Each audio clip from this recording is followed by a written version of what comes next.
Bang, untuk bisa lanjutkan lagi dengan adanya situasi ini, apa yang sikap dari NOC sendiri? Iya, saya pertama-tama tadi saya sampaikan, saya mohon maaf kepada rekan-rekan media yang kemarin menghubungi karena di awal puasa kemarin, alhamdulillah saya menunaikan ibadah umroh dan baru kembali kemarin, sehingga tidak bisa menjawab rekan-rekan satu persatu dan kita melakukan press conference hari ini. Pada prinsipnya sebagai ketua atau sebagai presiden National Olympic Committee of Indonesia yang tugas utamanya adalah menjaga Olympic Charter, dan kita hanya memastikan bahwa lagu Indonesia Raya bisa terus berkumandang dan bendera merah putih bisa terus berkibar di seluruh kegiatan-kegiatan internasional. Kita memiliki pengalaman pada saat Indonesia disanksi oleh WADA. Dan ini rakyat Indonesia sangat terpukul, dan di Komite Olimpiade Indonesia ada 67 cabur atau cabang olahraga yang secara keseluruhan itu membawahi kurang lebih 100 juta dari populasi yang ada di Indonesia, yang isinya merupakan atlet elit, atlet media maupun atlet-atlet pemula, itu dari seluruh antero Indonesia. Nah, ini apapun yang kita lakukan hari ini itu akan menjadi dampak terhadap cita-cita yang ada oleh masyarakat Indonesia, yaitu mengumandangkan lagu Indonesia Raya dan mengibarkan bendera merah putih bukan di daerahnya masing-masing, tetapi di negara lain.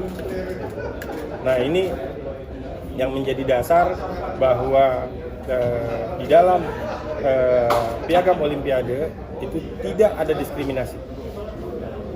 Walaupun dalam pelaksanaannya ada mekanisme.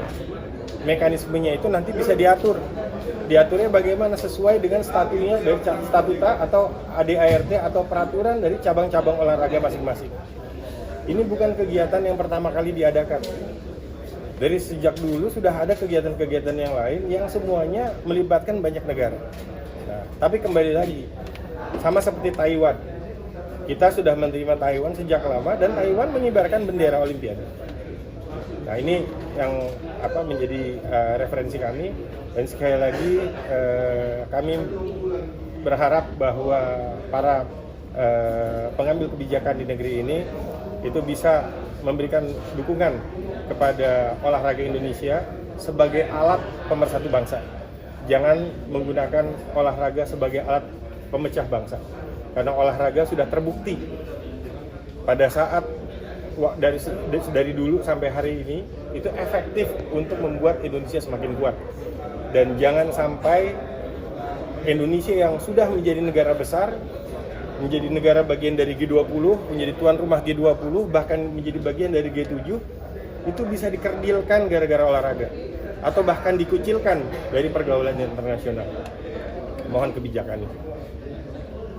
Bang, apakah dari NOC sendiri telah melaporkan hal ini, kejadian ini di tanah air ini kepada IOC sendiri sebagai induk dari NOC sendiri, dan apa respon mereka? Ya, kami akan mengambil langkah, tetapi langkah ini bukan langkahnya NOC Indonesia, tapi merupakan langkahnya dari 67 cabur atau cabang olahraga yang ada di bawah Komite Olimpiade Indonesia.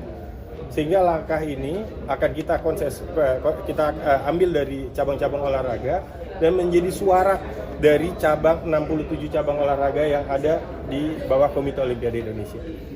Karena suara yang mereka sampaikan itu adalah suara harapan dari atlet-atlet binaan mereka yang ada di seluruh wilayah Indonesia, yang sekali lagi cita-citanya itu untuk membawa nama baik Indonesia, bukan membawa nama baik daerahnya masing-masing.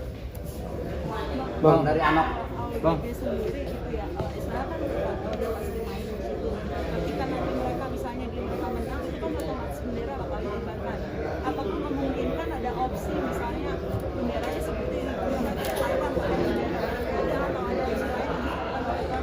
Balik lagi, yang saya sampaikan tadi bahwa setiap cabang olahraga itu punya statutanya masing-masing. Dan karena World Beach Game ini menggunakan statutanya ANOC, Jadi kita menggunakan satunya ANOC dan mereka punya mekanisme sendiri-sendiri apabila ada kendala-kendala yang dialami di lapangan. Itu bisa dilakukan secara fleksibel. Dan ini bukan pertama kali. Karena di beberapa event yang lain pun sudah ada presiden, baik itu di Indonesia maupun di negara-negara lain. Ambil contoh umpamanya di Qatar atau di Dubai kemarin, gitu. Itu ada atlet-atlet dari negara-negara yang resisten di Indonesia, tetapi bisa bertanding juga di sana. Nah, gimana caranya? Kita ambil lihat dari mereka bagaimana cara mereka menyelesaikan permasalahannya, dan kita kembalikan lagi kepada cabang-cabang olahraganya.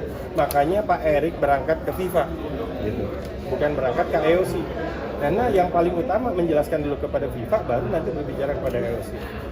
Nah ini bicara dengan olahraga sebelumnya persoalan diketahui Ya, pada fase ini kita masuk fase persiapan akhir dari World Beach Games 2023 dan semua persiapan kita lakukan sejalan dengan komunikasi yang kita bangun dengan semua pihak, yang paling utama adalah ANOC. Dan sampai hari ini saya baru selesai sebelum press conference menutup rapat persiapan World Beach Games. Jadi sejauh ini belum ada kendala-kendala yang selain kendala-kendala teknis yang memang pasti kita temukan di lapangan. Bang, berarti Pemprov Bali sejauh ini masih tetap mendukung di Bali pelaksanaan ANOC World Beach Games? Ya, sampai hari ini belum ada pembatalan. Dan kita sekali lagi di dalam jiwa sportivitas di olahraga itu kita akan main sampai akhir. Kita akan bertanding sampai ada hasilnya. Nggak ada istilah kalah sebelum pertandingan.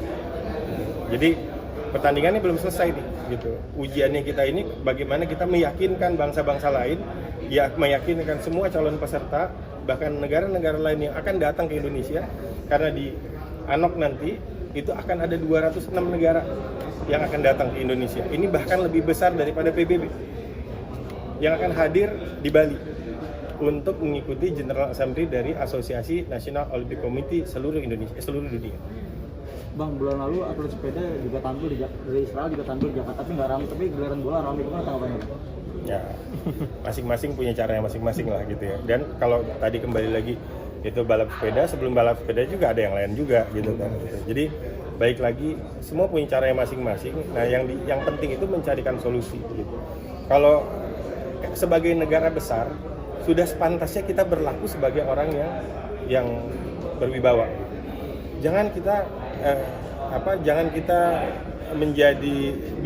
memberikan peluang untuk orang bisa mengkerdilkan kita atau bahkan mengkucilkan kita. Nah, ini kita betul-betul harus hati-hati. Karena apa? Karena presiden ini pun banyak, baik itu di Indonesia maupun di negara-negara lain.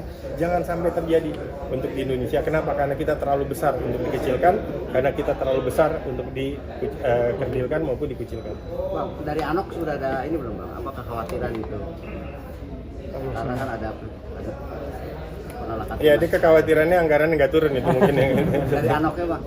Ya, itu kekhawatiran utamanya anggaran nggak turun. Mereka masih tunggu kepastian anggaran. Dan insya Allah nanti pemerintah juga terus berkomunikasi dengan kami dan mudah-mudahan fase persiapan itu bisa maksimal. Terima kasih sudah menonton. Silakan subscribe, like, dan jangan lupa komen di bawah ya bola spotter.